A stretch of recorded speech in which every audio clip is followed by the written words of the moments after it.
सध्या घरोघरी थायरॉइड असं म्हटलं तर ते चुकीचं ठरणार नाही, अशी परिस्थिती आहे.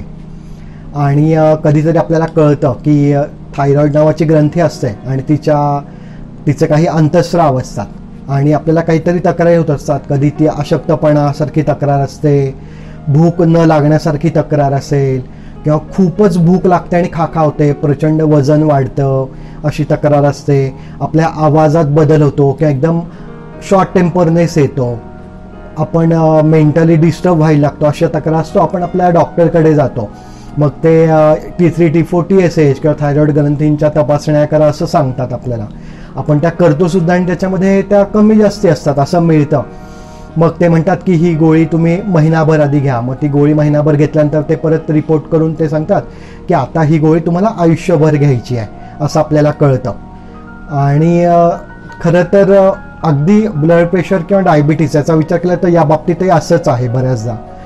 तर मग आपल्याला वाटतं की नाही, आता म्हणजे हा आपल्याला एक थायरॉइडचा आजार आहे आणि ही गोळी आपल्याला आयुष्यभर घ्यायची आहे असं आपण मनात ठरवतो आणि ती गोळी कायम घेणं सुरू करतो. तर आपण जेव्हा होलिस्टिक चिकित्सेचा विचार करतो, आयुर्वेदासारख्या शास्त्रांचा विचार करतो, तेव्हा आपल्या शरीरात वातपित्त कफ हे दोष असतात. आणि बऱ्याचदा आपल्या खाण्यापिण्याच्या स्वभावामुळे, जीवनशैलीमुळे कधीतरी आपल्या शरीरातला वात वाढतो खूप किंवा कमी होतो, किंवा कफ दोष जो असतो तो खूप वाढतो आणि कमी होतो. तर जेव्हा एकदम प्रारंभिक अवस्थेत आमच्याकडे जेव्हा थायरॉइडचे रुग्ण येतात तेव्हा आम्ही ही गोष्ट ठरतो की त्यांचा नेमका कोणता दोष वाढलाय, कमी झालाय, आणि त्यांनी नुकतीच त्यांना कळालेलं असतं, त्यांनी नुकतीच थायरॉइडची गोळी सुरू केलेली असते.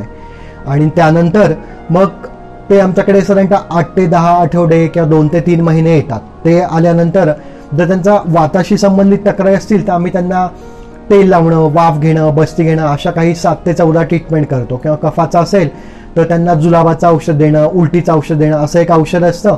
आणि रुटीनली काही गोळ्या असतात ज्या रसायन स्वरूपात असतात किंवा ते दोष कमी करणारे असतात.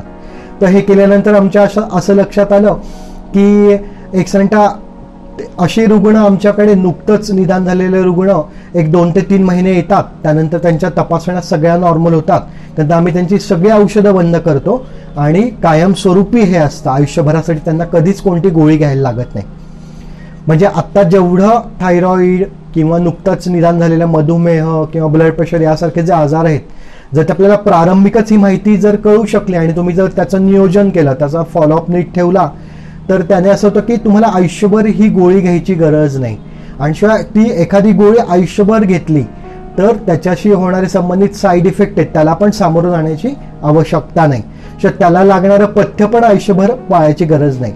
म्हणजे ही जर माहिती तुमच्यापर्यंत गेली आणि तुम्ही हे फॉलो केलं तर यातनं तुम्ही बाहेर येऊ शकता, या गोष्टी रिव्हर्स होऊ शकता.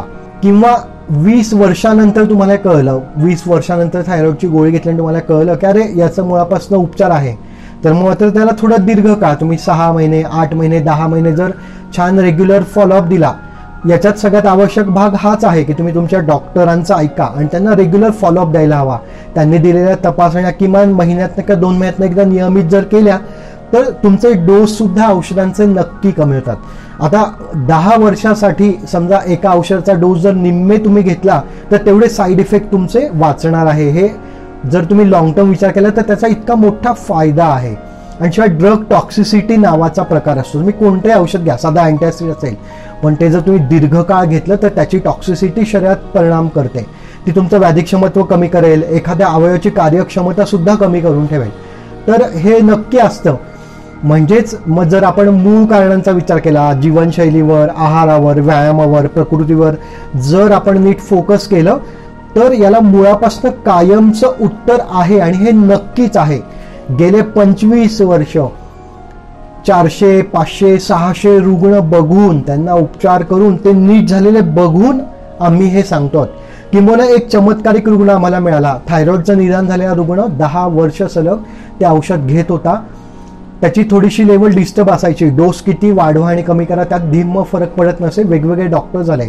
पण नंतर आम्ही या मूळ निदानापाशी आलो की याला हा आजारच नाही म्हणून त्यांच्या सगळ्या चक्क गोळ्या बंद केल्या थायरॉइडच्या, आणि तो रुग्ण आजही बिना गोळीने थायरॉइड त्याचंही व्यवस्थित आणि कोणताही त्रास नाही असं आहे. म्हणजे त्याचं निदानच मुळात चुकीचं झालं होतं आणि तो अननेसेसरी त्या गोळ्या घेत होता आणि त्याच्यामुळे त्याच्याशी संबंधित असणारे साईड इफेक्ट किंवा त्याच्याशी असणारे लिमिटेशन खाण्यापिण्याचे ते त्याला फॉलो करायला लागत होता. या चक्रातून तो वाचला. म्हणून पुन्हा सगळ्यात सोपंसं उदाहरण आहे की एखाद्या जागी जर खूप चिखल झाला आणि एखादा नळ आपण सुरू करून ठेवलाय, तर आपण काय करणार आहोत? चिखल सारखा काढत राहणार आहोत आयुष्यभर, का तो नळ फक्त बंद करायचा आहे की हवा, ऊन, वारा आणि यानेच तो चिखल वाळून जाईल? आणि तो चिखल काढला तुम्ही की पुन्हा प्रश्नच आहे नाही. म्हणजे तो नळ बंद करणं हे आवश्यक आहे. किंवा मी कायम उदाहरण देतो की एखादं झाड आहे आणि ते तोडायचं, तर तुम्ही सारख्या फांद्या तोडत बसणार आहात का आयुष्यभर? आणि एकदा एक फांदी तोडली की परत ती फांदी वाढते. मग आयुष्यभर ही फांदी तोडत बसायची का? की रक्तातली साखर कमी करण्याचं औषध घेत बसायचं. मग त्यानंतर डायबेटिक नेफ्रोपॅथी, त्याचा किडनीवर परिणाम होणार आहे, डोळ्यांवर होणार आहे. का आपण मूळ कारणांचा विचार करायचा? म्हणजे ते जे झाड आहे तुमच्या मधुमेहाचं, थायरॉइडचं, त्याची मुळं शोधायची आणि त्याच्यावरच घाव घालायचं आणि अख्खं झाड पडून जाईल. मग अख्खं झाड पडल्याने सारख्या फांद्या तोडायची गरज राहणार नाही आणि तुमचे इतर अवयव पण जास्ती कार्यक्षम, जास्ती दीर्घकाळ काम करणार आहेत. हा याचा मोठा फायदा आहे. पण जर आपल्याला फायदा हवा असेल तर त्यासाठी काही गोष्टी करायला लागतील. ते म्हणजे आपल्या जीवनशैलीवर काम करायला लागेल, आपल्या प्रकृतीचं निदान करून त्यानुसार आहार, व्यायाम सुद्धा करायला लागेल. डॉक्टरांनी दिलेले आपले होलिस्टिक ट्रीटमेंटचे डोस किंवा आयुर्वेदिक शास्त्र, आपल्या आयुर्वेदाच्या शास्त्रानुसारची जी काही औषधं आहेत ती रेग्युलर घेऊन त्याचा तपासणीचा फॉलोअप ठेवायला लागेल. जर आपण हे समजा खूप गंभीर आजार आहे, जुना आहे, जर तुम्ही वर्षभर ठेवला तर काही महिने, वर्ष लागेल. नुकतंच निदान झालं असेल तर फक्त 2 ते 3 महिन्यांचं काम आहे. हे जर तुम्ही केलं मुळापासून, जर आपण या गोष्टींचा विचार केला तर तुम्हाला आयुष्यभर गोळी घेण्याची अजिबात गरज नाही. कारण या सगळ्या अवस्था रिव्हर्स होणाऱ्या आहेत, त्या मुळापासून बऱ्या होणाऱ्या आहेत. मग संधिवातासारखं दुखणं आहे ते सुद्धा रिव्हर्स होऊ शकतं. वजन वाढणं यासारखी गोष्ट आहे, किंवा वजन अजिबात न वाढणं, कृशत्व यासारखी गोष्ट आहे. आणि या सगळ्यात महत्वाचं पुन्हा घरोघरी थायरॉइड.